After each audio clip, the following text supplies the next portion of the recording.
예, 여러분 반갑습니다. 6시부터 와가지고 지금 이 시간까지 기다렸는데요. 아, 제가 한 30년 전부터 부흥회를 좀 다니고 있는데요. 아, 제가 원칙으로 생각하는 것 중에 하나는 설교는 59분 넘으면 안 된다. 그래서 오늘도 59분 할 겁니다. 길면 59분, 짧으면 55분, 이렇게 할 겁니다. 예, 어젯밤에 무슨 일이 있었는지 제가 들었거든요. 예, 어저께는 신약 유명한 교수님 말씀 들었고, 오늘은 그보다 조금 덜 유명한 양차인데요. 구약차가 이제 구약 말씀을 함께 나누도록 하겠습니다. 말씀 제목은 고난의 영성인데요. 인생이란 누구에게나 어려운 겁니다. 정신적이든 육체적이든 고난은 우리가 통제할 수 없는 시간이나 힘의 영향을 받으면서 느끼는 감정이고 그리고 무력감입니다. 이러한 고난과 무관한 인생은 없습니다. 고난의 일부는 우리가 피할 수 있을지 모르지만 모든 고난을 피할 수는 없습니다. 성경 어디에서도 우리가 아무런 문제가 없을 거다. 그런 약속 없습니다. 아무리 큰 믿음을 갖고 있다선 치더라도 삶에서 모든 문제를 피할 수는 없습니다. 그래서 세상살이가 너무 힘들면 누구나 인생의 마침표를 찍고 싶은 충동을 느낍니다. 그러나 인생의 마침표, 인간의 몫이 아닙니다. 생명이라는 한자를 한번 생각해 보세요. 살생자에다가 명령할 명자. 그래서 살아라고 명령받은 것, 생명입니다. 생명은 우리가 가지고 온 것도 아니고 우리 마음대로 멈출 수 있는 것도 아닙니다. 주신 그분이 다시 가져갈 때까지 간직해야 되는 것이 바로 생명이죠. 제가 아끼는 제자 전도사 한 명이 있었어요. 30대 초반이었는데요. 근데 한 5년 이상을 계속 약을 복용해야만 하는 정말로 깊은 우울증. 그것 때문에 5년 이상을 약을 먹고 굉장히 힘들어했습니다. 그리고 부모님들은 시골에서 목회하시는 분들이었는데 굉장히 작은 교회를 섬기는 교회였고 생활고에 많이 힘들어했고 그런데 또 교회에서 사역지였는데 오해를 받아가지고 사표를 내게 됐습니다. 여러 가지 어려운 일들이 마구 복합적으로 닥쳤습니다. 평소 저한테 아끼는 제자이기 때문에 많은 상담을 했었기 때문에 늘 마음속에 두고 안타깝게 기도하던 친구였는데 어느 날 새벽에 전화가 왔어요. 이 친구한테. 그래서 우선 무슨 일이냐 그랬더니 저에 대한 소식을 매스컴을 통해 들을까봐 그건 선생님에 대한 제자의 도리가 아닌 것 같아서 선생님에게 마지막 인사드리려고 전화했습니다. 그 말이 무슨 말인지 서로 알고 있어요. 저는 마음속으로 드디어 올 게 왔구나 싶었습니다. 그리고 기만이 있어요. 뭔가 마지막 말을 듣고 싶었던 겁니다. 그러나 더 이상 할 말이 없었어요. 워낙 모태신앙인이고 성경적으로도 신학적으로도 정립이 잘 돼 있는 그런 아주 스마트한 전도사였거든요. 그런데 뭐라도 해야 될 것 같아서 곰곰이 생각하다가 성경 한 구절이 떠올랐어요. 예루살렘이 멸망을 앞두고 포위당한 상태에서 좌절하고 절망하고 죽음을 앞둔 상태였습니다. 그 예루살렘을 향해서 에스겔 예언자가 예루살렘을 의인화해서 주신 말씀이 있어요. 에스겔 16장 6절 말씀이었습니다. 거기 보면 너는 피투성이라도 살아있으라. 너는 피투성이라도 살아있으라. 이 말을 그 문장만 제가 2번 읽어줬어요. 아무런 대답이 없었습니다. 제가 전화를 끊지 않으면 전화를 끊을 수 없을 것 같아서 무거운 마음으로 전화를 끊었어요. 그리고 그 이후로 잠을 이루지는 못했습니다. 그런데 그 친구는 지금도 살아서 역사하고 있어요. 그때 에스겔 16장 6절 말씀 너는 피투성이라도 살아만 있으라 라는 말을 처음 들었대요. 성경을 여러 번 읽었는데 그 부분을 놓친 거죠. 너는 피투성이라도 살아있으라. 이 말씀 하나가 한 전도사의 생명을 건진 겁니다. 그렇다면 인생의 마침표를 찍고 싶은 순간들이 인생을 살다 보면 몇 차례 오더라고요. 우리는 그때 어떻게 해야 할까? 마침표는 우리 것이 아니라 그랬습니다. 그럼 조금 힘을 주면 쉼표는 되지요. 쉼표를 찍고 물음표를 던질 수 있어요. 어떻게 이루실 수 있습니까? 저에게, 저희 가정에, 우리 교회에 어떻게 이런 일이 생길 수 있습니까? 라고 수많은 물음표를 던지다 보면 어느 순간 느낌표를 경험할 날이 올 줄로 믿습니다. 우리에게 주어진 것은 쉼표와 물음표고 하나님이 쥐고 계신 것은 마침표와 느낌표입니다. 우리는 오늘 인생의 마침표에 대한 충동을 느꼈지만 그는 마침표를 찍지 않았고 쉼표를 찍었고요. 수많은 물음표를 던졌고 결국 느낌표를 경험했던 한 선배를 만나려고 합니다. 바로 욥이란 사람입니다. 욥을 통해서 우리 세 가지의 메시지를 함께 나눠보려고 합니다. 첫 번째는요. 까닭 없이도 고난이 올 수 있다는 겁니다. 까닭 없이도 고난이 올 수 있다. 욥 어떤 사람일까요? 욥기 1장 1절을 보시면 우스 땅에 욥이라 불리는 사람이 있었는데 그 사람은 온전하고 정직하여 하나님을 경외하며 악에서 떠난 자더라. 우스 땅은 이방 땅입니다. 그럼 욥이란 사람은 유대인이 아닙니다. 욥이란 사람은 이방 사람이에요. 이방 사람인데 온전하고 정직하고 하나님을 경외하고 악에서 떠난 자입니다. 한마디로 말하면 이방 사람 욥은 의인이었다 이 말입니다. 이방인 욥 의인이었다 1장 1절의 메시지죠.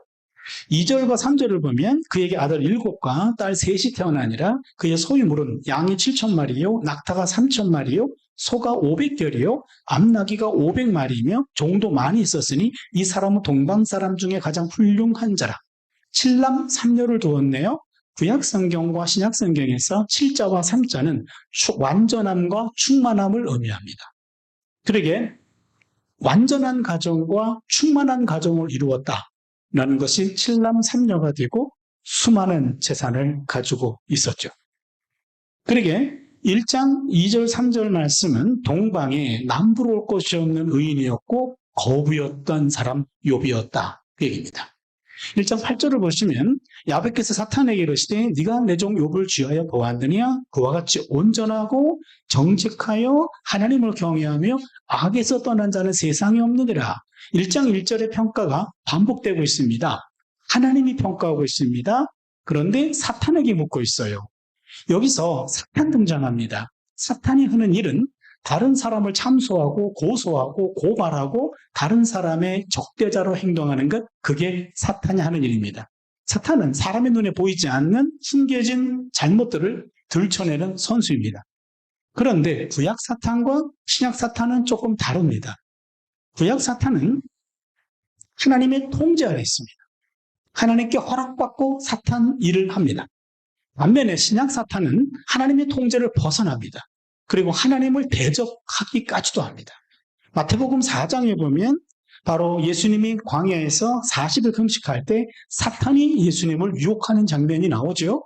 이렇게 신을 대적하는 것, 하나님을 대적하는 것, 그게 신약 사탄입니다.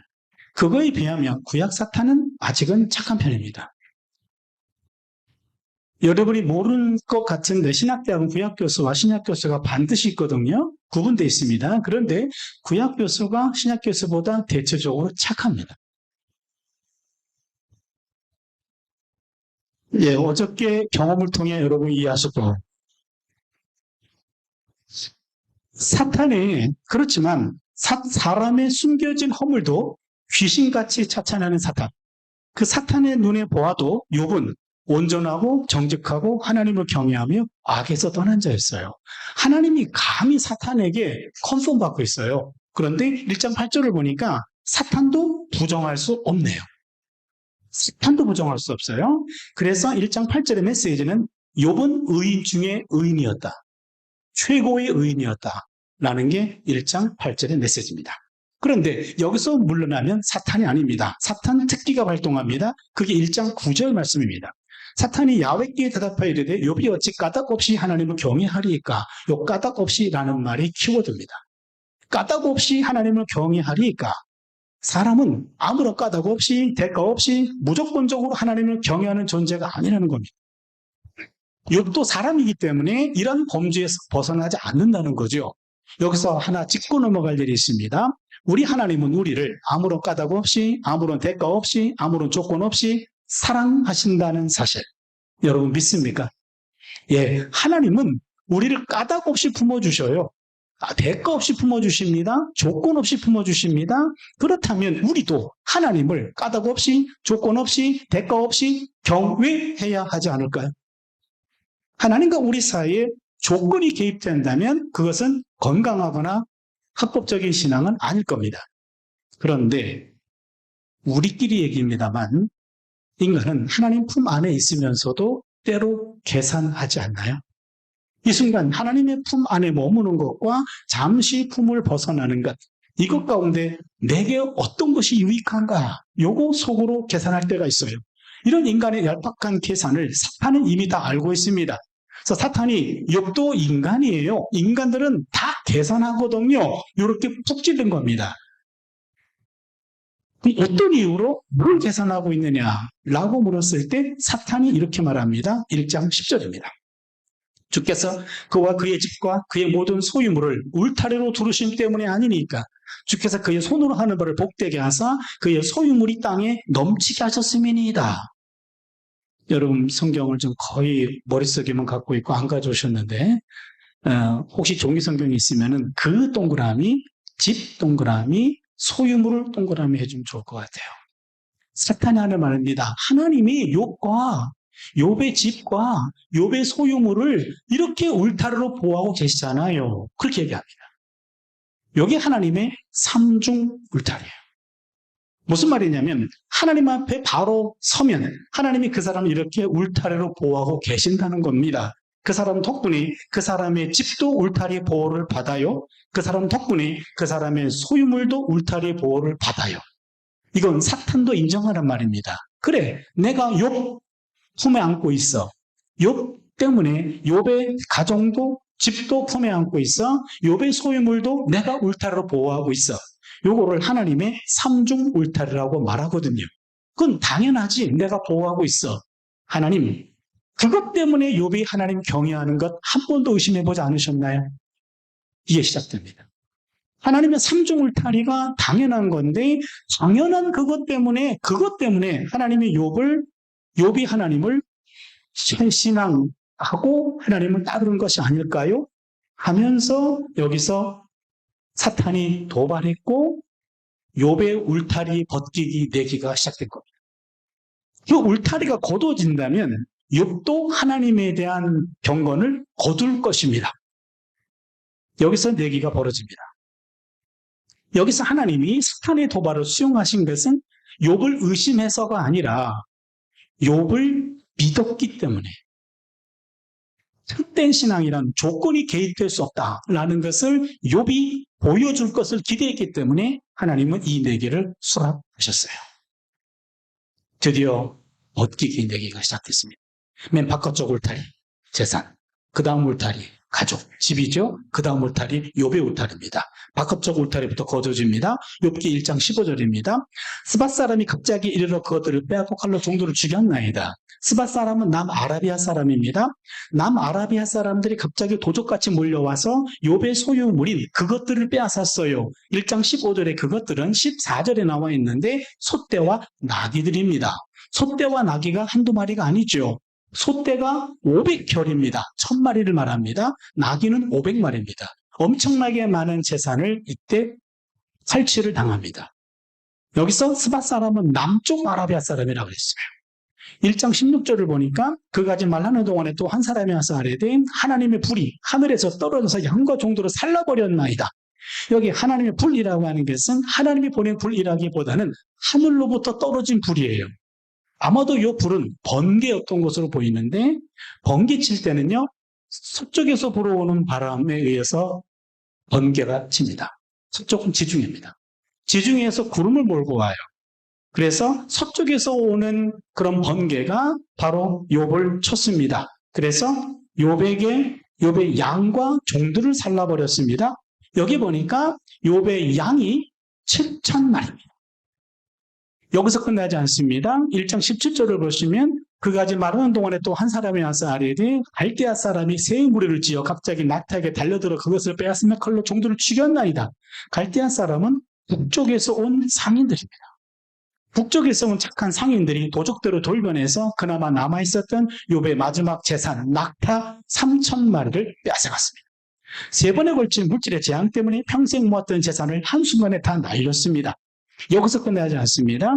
1장 18절 19절을 보시면 그까지 말하는 동안에 또 한 사람이 와서 아뢰되 주인의 자녀들이 그들의 맏아들의 집에서 음식을 먹으며 포도주를 마시는데 거친 들에서 큰 바람이 와서 집 내 모퉁이를 치매 그 청년들 위에 무너짐으로 그들이 죽었나이다.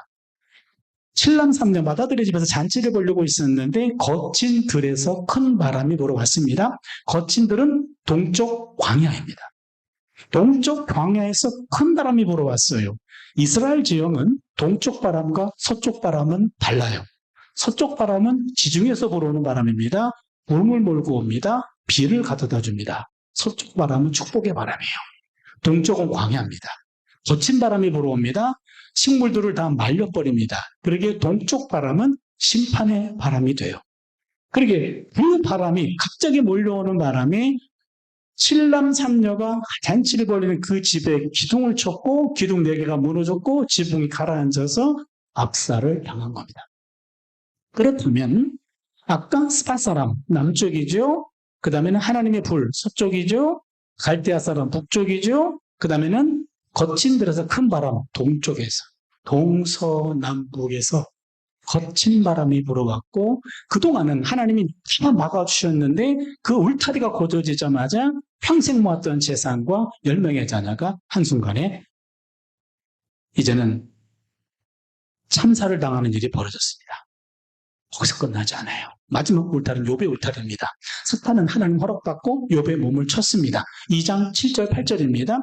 사탄이 이에 야훼 앞에서 물러가서 욥을 쳐서 그의 발바닥에서 정수리까지 종기가 나게 한지라 욥이 제 가운데 앉아서 질그릇 조각을 가져다가 몸을 긁고 있더니 사탄이 욥을 쳤습니다. 온몸에 종기가 났다고 그랬습니다. 그 당시 의학으로서는 치료 불가인 그런 몹쓸 병에 걸렸고 죽음 앞에 서게 되었습니다.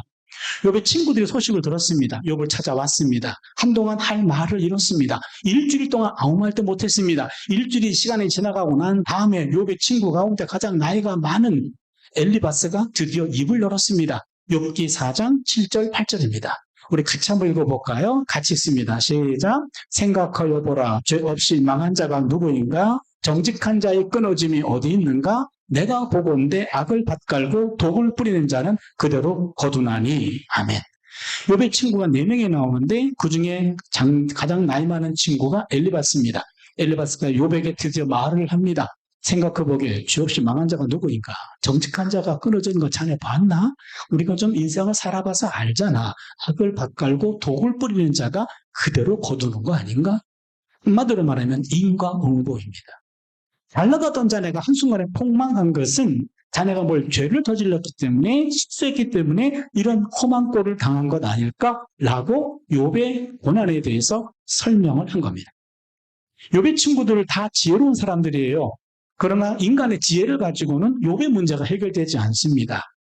욥은 인간의 지혜로는 이해가 되지 않습니다. 욥은 세상 지혜를 포기하고 하늘의 지혜를 구합니다. 드디어 하나님 욥을 만나주셨습니다. 욥의 문제가 해결이 되었어요. 욥기 맨 마지막입니다. 42장 7절입니다. 욥기 1장 1절부터 읽기 시작해서 42장까지 읽게 되면 욥기를 끝장을 내는 거죠. 여러분 시작한 지 지금 19분 만에 욥기를 끝장냈어요. 읽어보겠습니다. 야훼께서 욥에게 이 말씀을 하신 후에 야훼께서 대만 사람 엘리바스에게 이르시되 내가 너와 내 두 친구에게 노하나니 이는 너희가 나를 가르쳐 말한 것이 내 종 욥의 말같이 옳지 못함이니라. 하나님 누구 편을 들어주셨죠? 욥이죠. 예, 그럼 욥의 친구들이 한 말이 틀렸습니까? 왜 말씀 못하세요?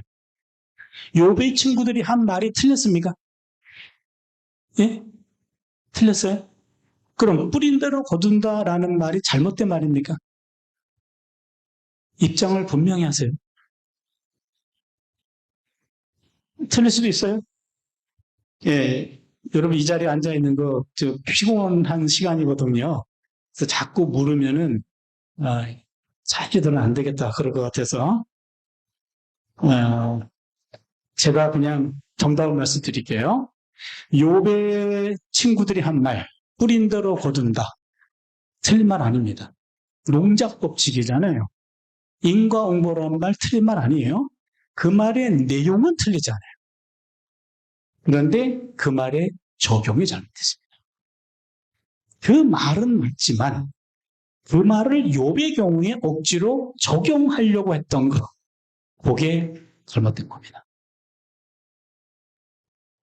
욥의 경우에 억지로 인과응보 논리를 적용하려는 것, 그게 문제였습니다. 까닭 없는 고난도 얼마든지 올 수 있습니다. 그게 우리가 함께 읽었던 욥기 2장 3절입니다. 야훼께서 사탄에게 이르시되 네가 내 중 욥을 쥐하여 보았느냐? 그와 같이 온전하고 정직하여 하나님을 경외하며 악에서 떠난 자가 세상에 없느니라. 네가 나를 충동하여 까닭 없이 키워듭니다.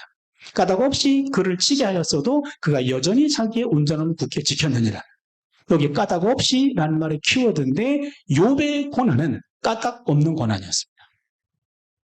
우리에게 필요한 것은 정답이 아니라 공감일 때가 더 많습니다. 욥의 친구들이 실패한 것은 공감의 언어를 사용해야 할 그 자리에 자기 나름대로 정답을 들이댔기 때문입니다.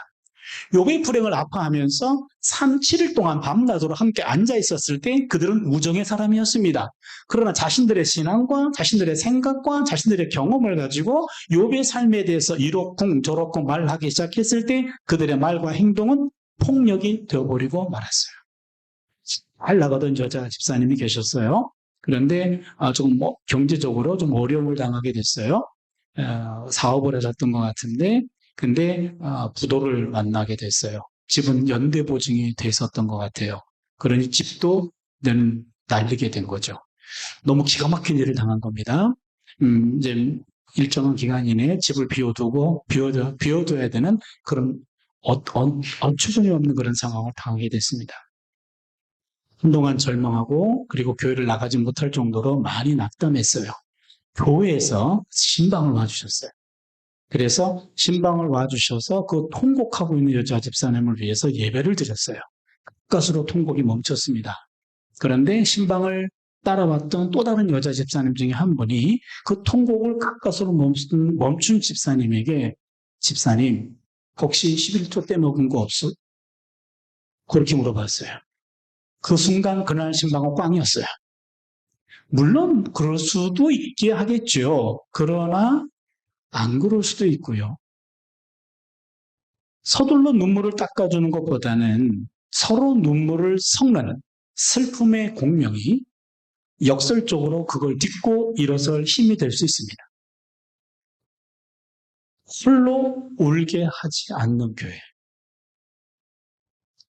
그 울음에 대해서 해결은 해줄 수는 없어도 혼자 울게 하진 않겠다 하고 묻지도 따지지도 않고 그 고통을 함께 떠맡고 함께 힘들어하는 그 모습을 같이 힘들어해 줄 수 있는 것. 고통받는 사람에게 섣불리 충고하지 않도록 주의해야 됩니다. 그렇게 멋진 설교를 하려고 노력할 필요가 없습니다. 다만 애정 어리고 걱정 어린 몸짓으로 그 고통에 함께함으로 우리가 옆에 있다는가 그것만 느끼게 해주는 그런 조심성, 그런 신중함이 필요합니다. 까닭 없는 고난 얼마든지 올 수 있습니다. 인생 살다 보면 까닭 없는 고난 앞에 설 때가 있어요. 신비의 고난도 있습니다. 인생의 신비 앞에서 더 신중하고 겸손해지는 은혜가 있기를 바랍니다. 두 번째 메시지입니다. 고난이 올 때 더 경건해질 수 있어요. 고난이 올 때 더 경건해질 수 있다. 욥은 고난을 어떻게 대처했는가? 한번 성경을 다시 한번 읽어보겠습니다. 욥은 평생 모았던 재산을 3번에 걸친 재난으로 모두 상실했습니다. 엎친 데 덮친 격으로 10명의 자녀도 한순간에 다 잃었습니다. 이때 욥이 보여준 반응이 기가 막힙니다. 거기 1장 20절부터 22절인데요. 욥이 일어나 겉옷을 찢고 머리털을 밀고 땅에 엎드려 예배하며 이르되 내가 못해서 알몸으로 나와 싸운 적 또한 알몸이 그로 돌아가올지라. 주신이도 야훼시요 거두신이도 야훼시오니 야훼 이름이 찬송을 받을지니이다 하고 이 모든 일에 욥이 범죄하지 아니하고 하나님을 향하여 원망하지 아니하니라. 굉장히 유명한 구절이죠. 그렇죠? 요게 평생 모았던 재산을 다 날렸고 자녀 10명을 다 잃었을 때 그때 욥이 보여준 반응이에요. 일어났습니다. 걷어 찢었습니다. 머리털을 밀었습니다. 이거 뭐하는 행동입니까? 하나님 한번 붙어봅시다. 라고 어깃장을 놓는 걸까요? 구약성경에서 겉옷을 찢는 것은 찢어지는 마음을 외적으로 표현한 겁니다. 이 마음이 찢어지는데 찢어지는 것을 표현할 방법이 없어요. 그래서 공개적으로 옷을 찢습니다. 머리털을 밀었습니다. 장례식을 준비합니다. 이것은 콧말을 찍은 겁니다. 땅에 엎드렸습니다. 예배를 드렸습니다. 그리고는 일어나다 내가 못해서 알몸으로 나왔사온드 또는 알몸이 그로 돌아갈지라 주신 분도 야훼시요 취하신 분도 야훼십니다. 라는 고백이 터져 나왔어요. 그럼 여러분에게 묻겠습니다. 욥과 같은 이런 험악한 일을 당했습니다. 그리고는 그가 겉옷을 우리가 찢었어요. 머리털을 밀었습니다. 땅에 엎드렸습니다. 예배 한번 드렸습니다. 그 예배 드렸다고 내가 못해서 알몸으로 나왔사온 또한 알몸이 그로 돌아가올지라 주신 분도 야훼시요 취하신 분도 야훼십니다. 라고 고백할 수 있을까요? 여러분 같으면 하실 수 있나요? 저는 못할 것 같아요. 그 예배 한 번이 뭐라고? 예배 한 방에 이 모든 문제가 해결된다? 그리 상상은 안 됩니다. 우리가 욥기를 읽을 때 1장부터 42장까지 욥이 경험한 사건을 시간적으로, 연대적으로 기술한 것이 아니고요. 욥의 경험이 있었어요. 아무도 모릅니다. 그러나 그 욥의 경험을 다시 재배치하고 재배열한 것이 오늘의 42장이에요. 그렇다면 우리가 상상력을 동원해서 욥이 이런 상황을 어떻게 대처했는가를 한번 재구성할 필요가 있습니다. 욥기를 읽을 때 1, 2장하고 42장만 읽어서는 돼요. 우리가 아까 그렇게 읽었어요. 그렇잖아요. 3장을 읽어야 됩니다. 3장 1절부터 3절을 한번 보겠습니다. 그 후에 욥이 입을 열어 자기의 생애를 저주하니라. 욥이 입을 열어 이르되 내가 난날이 멸망하였었더라면 산의 아이를 배웠다 하던 그 밤도 그러하였었더라면. 여러분 보세요. 3장에서 욥은 자기 생애를 저주합니다. 자기가 난날이 멸망하였더라면, 내가 태어나지 않았더라면 이런 꼴을 보지 않을 텐데, 내가 태어난 날 멸망했다면 이런 꼴을 보지 않을 텐데, 아니 내가 만들어진 그날 밤 나를 만들지 말든지. 지금 3장의 욥은 1, 2장의 욥과 달라요. 1, 2장의 욥은 침묵합니다. 3장의 욥은 침묵을 깹니다. 1, 2장의 욥은 수용합니다. 3장의 욥은 반항하네요. 1, 2장의 욥은 인내합니다. 3장의 욥은 참지 못하네요. 1, 2장의 욥은 경건합니다. 3장의 욥은 불경건해요. 그럼 1, 2장의 욥과 3장의 욥은 다른 욥일까요? 여러분 욥을 그렇게 다양하게 하고 계시나요? 1, 2장의 욥과 3장의 욥은 동일인이에요. 그러면 어떻게 이해할 것인가? 1, 2장의 욥은 이성적인 반응을 보인 부분이고 3장의 욥은 감정적인 반응을 보인 욥이에요. 사람의 내면은 이성과 감정이 공존하고 있습니다. 때로는 이성적인 반응을 볼 때도 있고 감성적인 반응을 볼 때도 있어요. 이성만이 나가 아니고 감정도 나예요. 그렇게 이 두 가지 반응이 욥 안에 함께 공존했던 겁니다. 그렇다면 이렇게 한번 상상할 필요가 있습니다. 욥이 아마도 평생 모았던 재산을 다 날렸습니다. 자신의 미래인 10명의 자녀들을 모두 잃었습니다. 한동안 정신을 잃었을 것 같아요. 그리고는 3장과 같이 욥이 자신의 재산 형성 과정을 회상하면서 그게 어떻게 모은 재산인데 하며 가슴을 쥐어짜며 통곡하며 많은 나날을 불면의 밤을 지새웠을 것 같아요. 자기 생애를 저주하기도 하고 만날이 멸망했더라면 내가 만들어진 그날 밤 만들지 말든지 하면서 3장 4절 예를 쭉 보면은요, 죽음에 대해서 깊은 고민을 하고 있고요. 차라리 이 순간에 죽어버렸다면 내가 이런 꼴을 보지 않을 텐데 하면서 마치 자살 충동을 느끼는 그런 욥의 모습이 적나라하게 드러나는데, 중요한 것은 그 감정을 숨기지 않았다는 거죠. 하나님 앞에서 내 이런 아픈 마음을, 슬픈 마음을, 이 안타까운 마음을, 억울한 마음을 하나님께 다 토해냈다는 거예요. 그런 과정을 지나가고 나서 시간이 지나가고 난 다음에 물질보다 더 큰 문제가 기다리고 있네요. 10명의 자녀가 한순간에 다 압살을 당했잖아요. 시편 129편 3절, 127편 3절을 보면 자식들은 야훼의 기업이요 태열매는 하나님의 상급이로다 그랬어요. 자녀들은 부부가 원한다고 주어지는 것이 아니고요. 하나님이 허락하셔야 되잖아요. 하나님의 기업입니다. 하나님의 상급이에요. 하나님의 상급으로 10명의 자녀를 두었어요. 그런데 10명의 자녀가 한순간에 앞섰어요. 자녀를 앞세운 부모님들은 자식을 땅에 묻는 것이 아니라 가슴에 묻는다라는 말씀들을 종종 하십니다. 아마도 물질의 문제는 어느 정도 가라앉았지만 10명의 자녀의 문제가 앞선 문제에 대해서만큼은요, 아마 더 많은 시간이 필요했을 것 같아요. 자녀 한 명 한 명을 회상하면서 그 아이가 맨 처음 태어났을 때 얼마나 기뻤는지 그 순간이 기억 속에 남아있고, 그 아이가 기어다니다가 우뚝 섰던 그 광경이나 그 아이 입에서 엄마 아빠 했던 그 순간들을 되새기면서 아마도 첫 아이를 가슴에 묻고 보내기에는 많은 시간이 보냈을 것 같고요. 둘째를 가슴에 묻고 셋째를 가슴에 묻고 하면서 많은 시간을 자녀들을 통해서 더 많은 고통과 더 많은 쓰라림 속에서 시간을 보냈을 것 같아요. 시간이 지나가고 난 다음에 이제는 감정의 과정을 거치고 나서 이성으로 돌아오는 그런 시간에 곰곰이 생각해 보니까 내가 태어날 때 빈손으로 태어났던 거예요. 물질도 하나님이 주신 것이었고 자녀도 하나님이 주신 것이었어요. 세상을 떠날 때 빈손으로 가는 거였습니다. 내가 짠 시간표에 따르면, 내가 짠 인생 시간표에 따르면 자식보다 본인이 먼저 세상을 떠나야 되고요. 물질은 두고 떠나야 돼요. 그런데 내 시간표가 아닌데 이상한 시간표가 들어와서 자녀를 먼저 데려갔고 물질도 먼저 떠났어요. 이건 내 시간표가 아닙니다. 곰곰이 생각해 보니까 주신 분이 하나님이시라면 거두신 분도 하나님이시겠네? 그럼 이 시간표는 내 시간표가 아니라 하나님의 시간표일 수도 있네라는 거죠.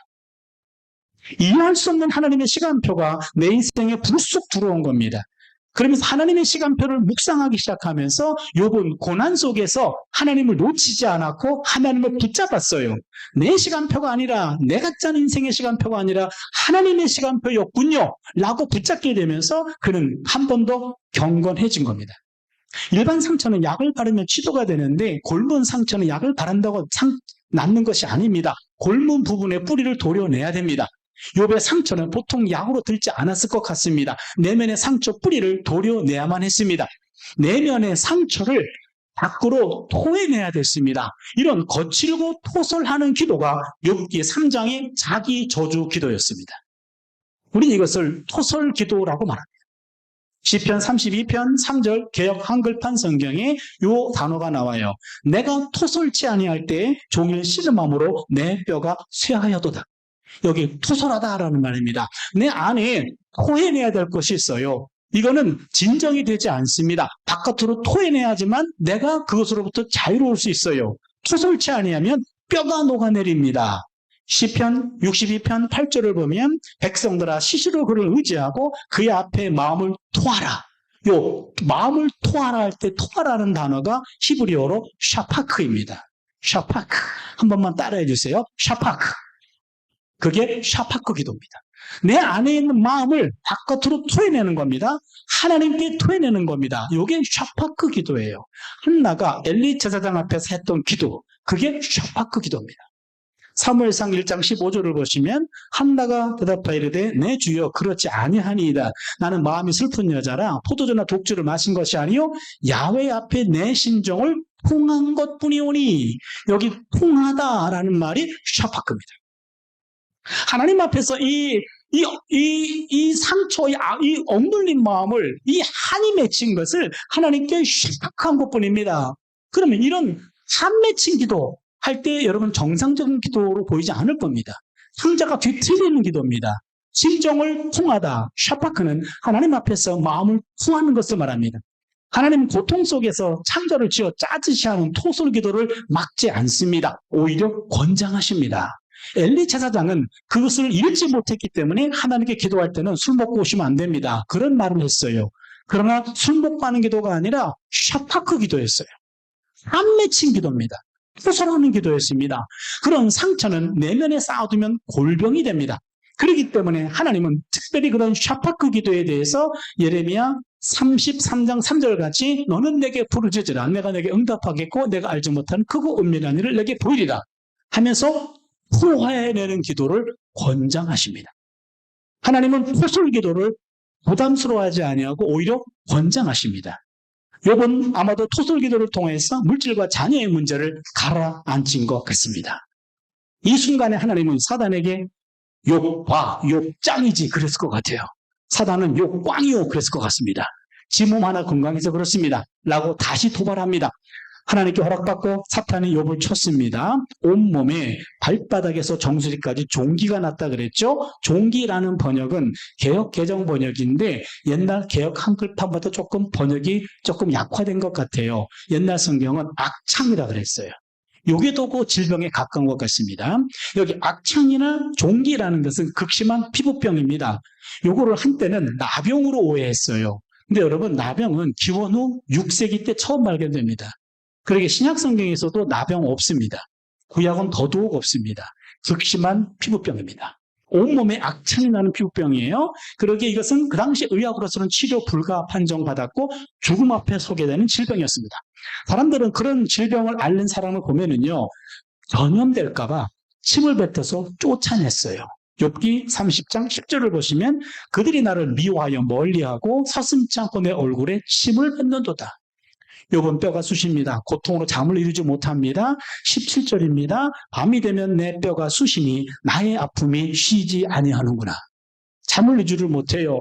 욥의 몸은 죽음이 진행되고 있습니다. 숨은 붙어 있습니다만 장기와 몸은 이미 죽어가고 있습니다. 고통으로 잠을 이루지 못합니다. 욥은 산송장이 되었습니다. 이런 광경을 보다 못한 아내가 극단적인 발언을 쏟아냅니다. 욥기 2장 9절인데요. 그 아내가 그에게 이르되 당신이 그래도 자기의 온전함을 굳게 지키느냐? 하나님을 욕하고 죽으라. 뭐 이런 마누라가 다 있나요? 이것 때문에 욥의 아내가 3대 악처 중에 하나가 돼요. 3대 악처가 누군지 모르시는 분은요, 그분이 4대 악처 될 확률이 높아요. 한번 인터넷 들어가 보시면요, 리스트가 나올 겁니다. 그 욥의 아내가 악처로 나와 기독교 신학에서는 악처로 해석되어 왔는데 유대교 신학에서는 현모양처로 해석이 됩니다. 저는 이제 제가 봤을 때 이게 욥기 헬라어를 보면 6, 7절이 더 들어가 있어요. 이 부분에 욥의 아내가 왜 이런 말을 했는지. 그래서 그걸 읽어보면 욥의 아내는 현모양처에 가까워요. 제가 지금 욥의 아내를 변호하고 싶은데 그러면 6분 정도가 더 들어가요. 그러면 65분이 되기 때문에 약속 위반이라 생략할게요. 욥의 아내 나쁜 아내 아니에요. 저는 내 아내가 이만큼만 해줘도 할렐루야예요. 보세요. 그때 욥은 한 번 더 깊어집니다. 욥기 2장 10절입니다. 그가 이르되 그대의 말에 한 어리석은 여자의 말 같도다. 우리가 하나님께 복을 받았은즉 화도 받지 아니하겠느냐 하고 이 모든 일이 욥의 입술로 범죄하지 아니하냐. 이게 무슨 얘기입니까? 지금까지 욥은 자기가 기준이었어요. 나한테 좋은 것 주시면 할렐루야. 내게 나쁜 것 주시면 놀렐루야. 이렇다고요. 내게 좋은 것 주면 아멘. 내게 나쁜 것 주면 노멘. 그랬단 말이에요. 바뀌었어요. 어떻게 바뀌었습니까? 좋은 것 주신 분도 하나님, 나쁜 것 주신 분도 하나님이에요. 나 중심에서 하나님 중심으로 바뀐 겁니다. 지금까지 욥은 자기를 중심으로 세상을 바라봤습니다. 그러나 이 순간에는 욥이 중심이 바뀌었어요. 좋은 것을 하나님 주신 것이라면 때로는 나쁜 것도 주실 수 있지. 하나님 중심으로 세상 인생관이 바뀐 겁니다. 욥은 이것을 깨닫고 더 경건해집니다. 고난 속에서 더 경건해집니다. 하나님의 복뿐만 아니라 하나님의 화도 소화할 준비가 된 겁니다. 자신에게 주어진 운명을 도피하지 않습니다. 그대로 수용합니다. 모든 것은 그 스스로 의미를 갖고 있습니다. 그렇기 때문에 때로는 인생도 고통을 감수하고 그리고 버티고 참아내야 할 때가 있다라는 것을 오늘 욥이 그것을 깨달은 거예요. 인생 속에 조금 풍파가 왔다고 하나님을 원망한다면 지극히 계산적이고 까닭 있는 신앙이 아닐까요? 이 고통의 순간은 나 중심적인 사고에서 한번 좀 헤치고 나와서 나를 객관화하고 하나님의 눈으로 다시 내 인생을 바라본다면 또 다른 빛깔을 보여주지 않을까. 욥은 그 순간이 오히려 하나님을 뻗어난 것이 아니라 하나님께 더 밀착된 겁니다. 농부가 퀴즈를 할 때 여러분 알곡 퀴즈라는 걸 한번 상상해 보세요. 그 알곡들이 등이 보이는 알곡들은 결국 날아갑니다. 축정이가 됩니다. 가슴을 보이는 알곡들은 결국에 남아요. 그게 알곡이죠. 그렇게 곡식들이 등을 보일 때는 쭉정이 되고 가슴을 보일 때는 알곡으로 넣는 겁니다. 마치 키질당하는 곡식과도 같이 우리 인생이 흔들리고 어려울 때 키질당하는 것 같은 상황이에요. 그때 하나님께 등을 보인다면 날아가 버리는 거고 가슴을 보이면 더 가까워서 남아요. 그러면 그전에 느끼지 못했던 하나님의 따뜻한 온기를 더 느끼게 되면서 그 안에서 더 경건해진 모습으로 태어날 줄로 믿습니다. 마지막 세 번째입니다. 모든 고난은 과정이지 마지막이 아니에요. 욥기를 읽어보면은요, 욥기 42장까지 끝장까지 봐야 되는데, 욥기를 끝까지 읽어보면, 욥의 고난이 욥기의 마지막이 아니었어요. 욥기를 제가, 박사과정에서 몇 학기 세미나를 하면서 배우게 된 가장 중요한 메시지 중에 하나가 있어요. 여러분 한 번만 따라해 주세요. 모든 고난은 끝이 있다. 이겁니다. 모든 고난은 끝이 있다.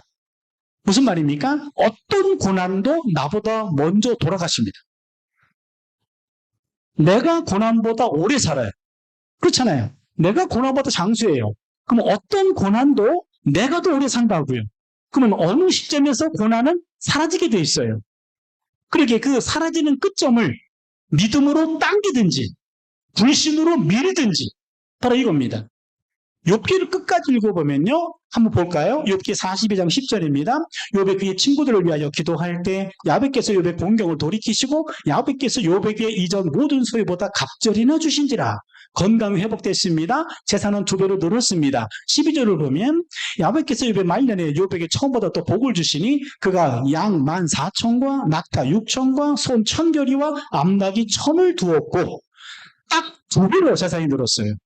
또한 자녀도 다시 10명을 낳았습니다. 13절입니다. 또 아들 7과 딸 3을 두었으며 물론 먼저 떠난 7남 3녀가 부활한 건 아니에요. 그렇잖아요. 그거는 가슴에 묻고 살아야 돼요. 평생의 아픔과 상처로 묻었어요. 그러나 그나마 하나님이 위로하시려고 또 다른 7남 3녀를 주신 겁니다. 욥이 사는 동안 욥의 고난은 완전히 물러갔습니다. 42장 16, 17절 맨 마지막입니다. 그의 욥이 140년을 살며 아들과 손자 4대를 보았고 욥이 늙어 나이가 차서 죽었더라. 여기 죽었더라라는 말은 천수를 누리고 자연스럽게 품에 안겼더라 이 얘기입니다. 모든 고난은 과정이지 마지막이 아니었습니다. 욥기가 우리에게 마지막으로 주는 메시지는 방점은 거기에 있어요. 여러분 고통의 터널과 절망의 동굴이라는 용어를 많이 들어보셨을 겁니다. 고통의 터널, 절망의 동굴. 동굴과 터널은 입구가 둘 다 캄캄합니다. 그러나 동굴은 출구가 없습니다. 터널은 출구가 있습니다. 우리 앞에 있는 그 캄캄함, 어둠, 그거는 동굴같이 느껴지지만 터널입니다.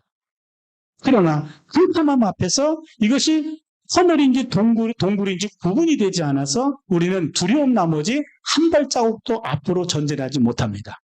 평소 하나님은 우리의 우편에서 당신의 왼손으로 우리 오른손을 잡고 같이 손을 흔들며 앞으로 갑니다.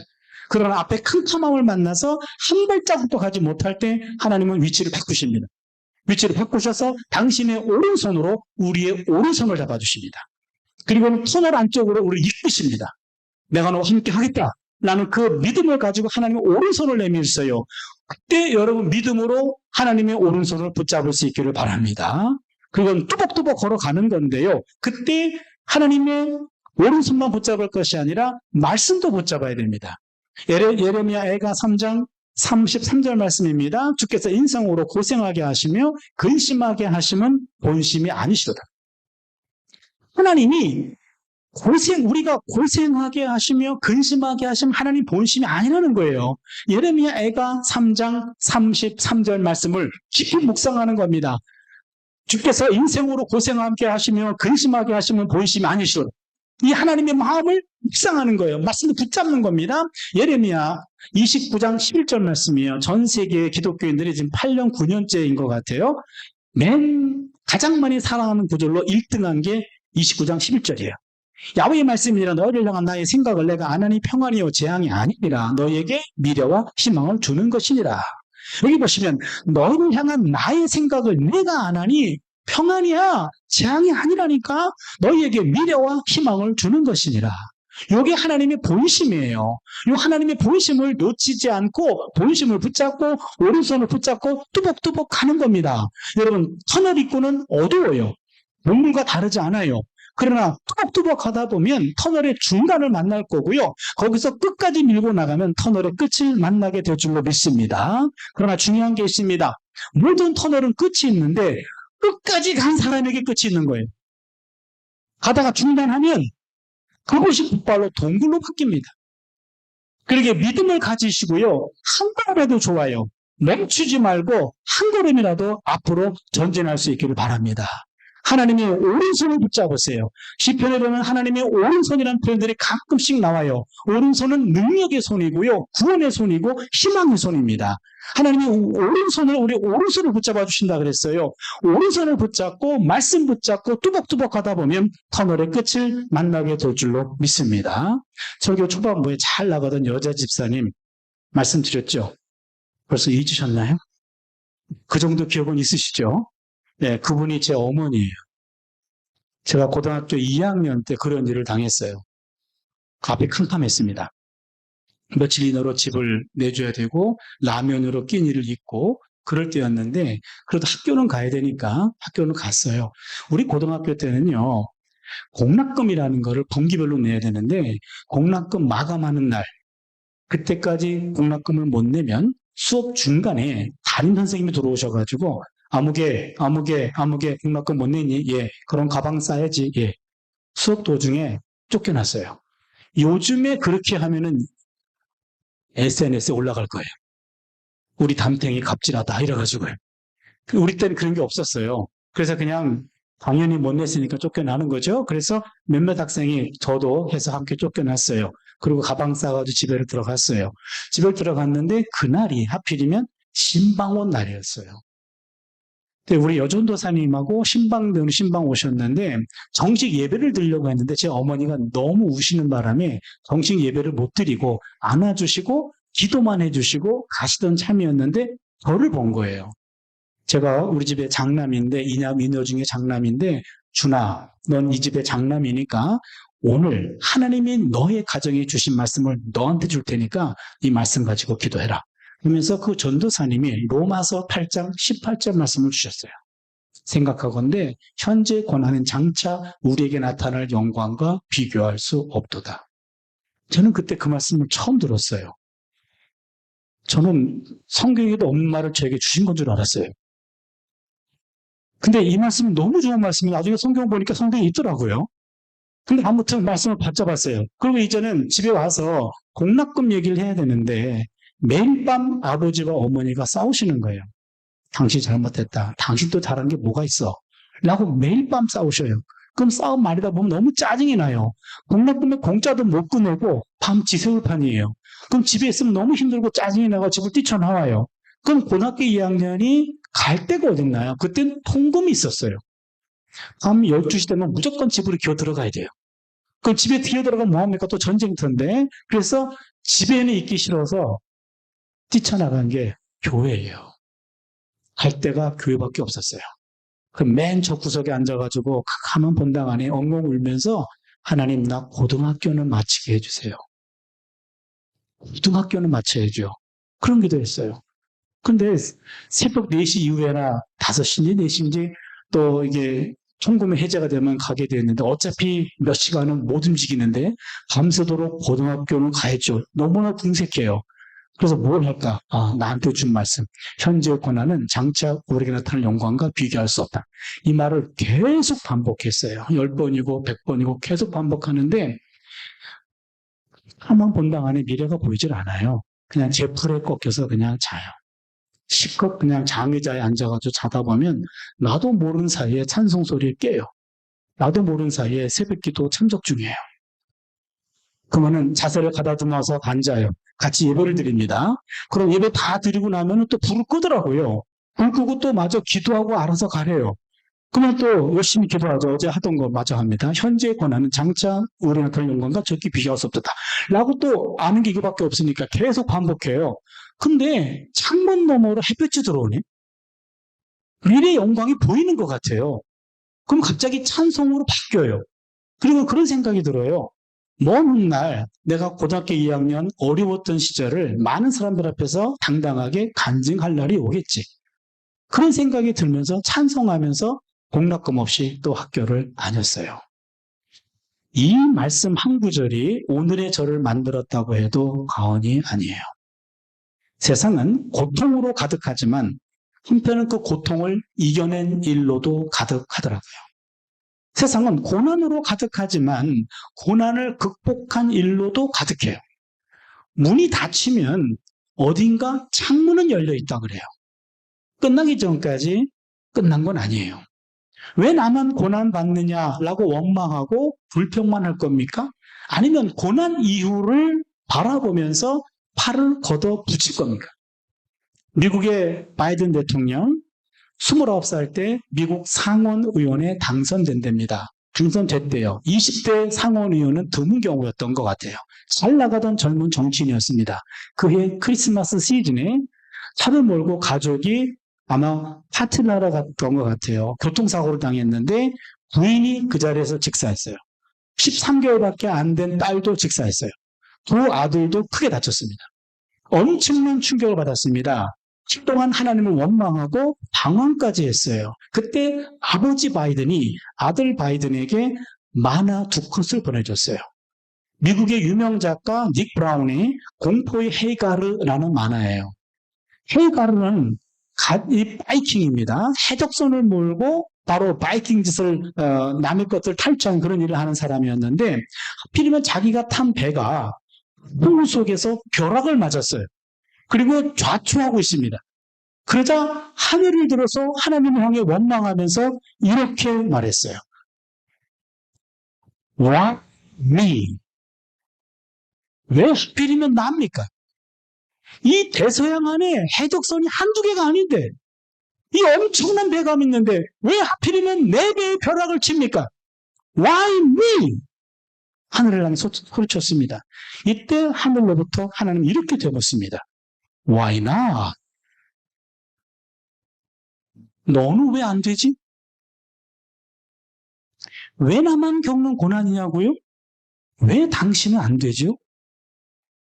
모두가 이 모양 저 모양으로 고난을 당하면서 살아요. 불행은 누구에게나 닥칠 수 있어요. 까닭이 있는 고난이건 까닭이 없는 고난이건 누구에게나 닥칠 수 있습니다. 비극과 고난은 누구에게나 언제든 찾아와요. 비극의 원인은 모를 수도 있어요. 오늘의 욥기의 욥은 비극의 원인을 몰라요. 하늘에서 벌어진 일은 인간이 어떻게 합니까? 내가 왜 이런 일을 당하는지 알아야지만 해결하는 것 아니고요. 모를 수 있어요. 모르는 상태에서도 전진할 수 있어요. 인생 속 고난의 시기는 어둡고 적막한 터널을 지나는 것과 같다고 합니다. 인생의 어두운 시기를 찾아와도 그저 묵묵히 내가 할 수 있는 일을 하는 것, 그것이 버티는 힘이자 도약할 수 있는 기반이 될 겁니다. 영국 속담 중에 잔잔한 파도는 훌륭한 뱃사공을 만들지 못한다는 말이 있습니다. 인생에서 거친 파도를 만나거든 불평만 하지 말고 묵묵히 버티자고요. 견디자고요. 그러다 보면은 감사할 날이 올 겁니다. 그 과정을 거치고 나면 우리는 반드시 더 훌륭하고 강한 사람이 될 겁니다. 바로 선배 욥이 그 길을 걸어갔습니다. 그렇게 까다롭는 고난 있을 수 있어요. 그러나 고난 속에서 더 경건해진 자가 될 수 있어요. 모든 고난은 끝이 있습니다. 그 고난 없는 인생 꿈꾸지 마십시오. 고난은 반드시 있습니다. 그러나 그 고난을 어떻게 내가 감당하느냐, 그것이 고난의 영성을 지닌 사람의 우리의 몫입니다. 평생 고난 함께 갈 수도 있어요. 그러나 그 고난과 더불어 신앙을 지켜나가는 사람들도 많아요. 알 수 없는 고난이지만 그러나 그 고난 속에서도 이 고난 통해 나를 향한 하나님 뜻이 무엇인지를 묵묵히 묵상하면서 그 자리를 지키고 버티다 보면 모르는 사이에 느낌표를 경험할 날이 올 줄로 믿습니다. 여러분에게도 이 고난의 문제는 평생 우리가 짊어지고 가야 할 문제입니다. 이 고난의 앞에서 절대로 무릎 꿇지 말고 여러분 버티는 그런 고난의 영성을 우리가 함께 나눠 가지는 이 밤 될 수 있기를 축원합니다.